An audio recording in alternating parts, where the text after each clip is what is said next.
Kami ingin menyampaikan atau meluruskan sejarah yang telah disampaikan oleh budayawan Ridwan Saidi, yang mana beliau menyebut bahwa Raden Fatah dan Raden Trenggono adalah seorang Yahudi.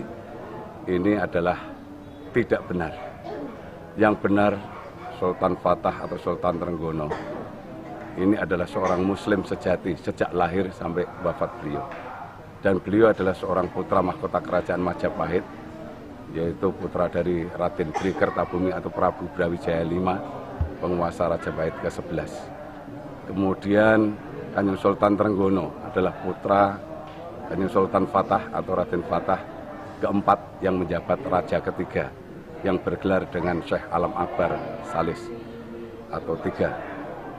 Itu yang saya ketahui selaku pengurus takmir Masjid Agung Demak, yang mana beliau sebagai seorang umarok juga sebagai seorang ulama. Karena apa?